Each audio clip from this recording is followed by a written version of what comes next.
வெற்றிவேல் முருகருக்கு அரோகரா. Welcome to village health info channel. Sashti விரதத்தோட 7வது நாள்.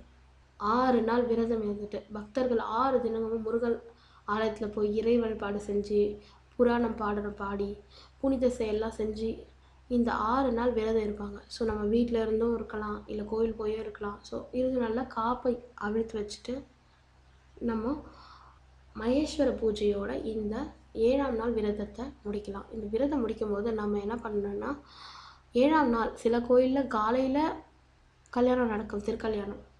சில கோயிலில் ஈவினிங்கில் நடக்கும். இல்லை நீங்கள் சில பேர் டிவிலையும் பார்ப்பீங்க. ஸோ இந்த திருக்கல்யாணம் பார்த்துட்டு இந்த காப்பை அவிழ்த்து வச்சுட்டு உங்கள் விரதத்தை முடிங்க.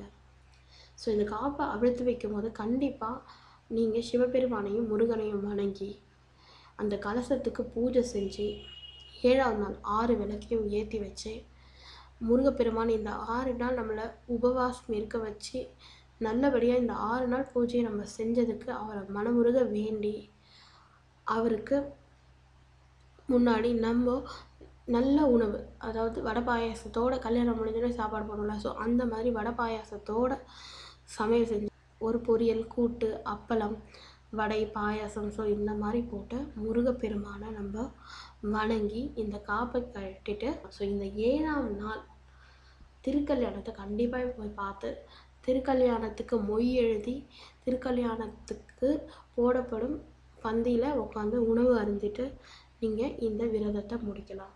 ஸோ இந்த விரதங்கள் நம்ம செய்யும்போது கண்டிப்பாக நம்ம வாழ்க்கையில் எல்லா வகையான ஞான சக்திகளும் நமக்கு கிடைக்கும். இந்த சூரன், சிங்கன், தாரகன், ஸோ இவங்கெல்லாம் ரொம்ப நாளாக தேவரை துன்புறுத்திட்டு வருவாங்க. ஸோ இவங்களை எல்லாரையும் இந்த முருகப்பெருமான் அழித்த மாதிரி முருகப்பெருமான் அழித்து நமக்கு ஒரு நல்ல விஷயங்களை தருவார். ஸோ நம்மளுக்கு நம்ம வாழ்க்கையில் எல்லா துன்பங்களும் நீங்கி வேலை வாய்ப்பு, கடன் தொல்லை, ஸோ எல்லாமே போயிடுவாங்க. சட்டியில் இருந்தால் அகப்பையில் வரும்ன்ற மாதிரி குழந்தை இல்லாதவங்களுக்கு குழந்தை பிறக்கும். ஸோ முருகன் அருளை வேண்டி நம்ம எதுக்காக விரதம் இருக்கோமோ அந்த விஷயம் கண்டிப்பாக பலனை கொடுக்கும். ஸோ சில பேர் வெறும் மிளகு மட்டுமே, ஒரு நாளைக்கு ஒரு மிளகு தான், ஒரு முதல் நாள் ஒரு மிளகு, 2வது நாள் 2 மிளகு, 3வது நாள் 3 மிளகு, ஸோ இந்த மாதிரி 6 நாள் மிளகு மட்டுமே சாப்பிட்டு விரதம் இருப்பாங்க. ஸோ எப்படி விரதம் இருந்தாலும் சஷ்டியில் முருகனை மனதார நினைத்து தூய மனதோடு நம்ம விரதம் இருந்தோம்னா அந்த விரதத்துக்கு கண்டிப்பாக பலன் இருக்குது. ஸோ 6ஆம் நாள் முடிவில் இந்த சூரசம்ஹாரம் நடந்த பிறகு நம்ம ஒரு நாள் கண் விழித்து 7ஆம் நாள் திருக்கல்யாணத்தை பார்த்துட்டு இந்த விரதத்தை நம்ம முடிச்சுக்கலாம். ஸோ சஷ்டி விரதம் இனிதே நிறைவுற்றது. உங்களுக்கு எங்கள் சேனல் பிடிச்சிருந்தால் லைக் பண்ணுங்கள், ஷேர் பண்ணுங்கள், கண்டிப்பாக சப்ஸ்கிரைப் பண்ணுங்கள். தேங்க்யூ.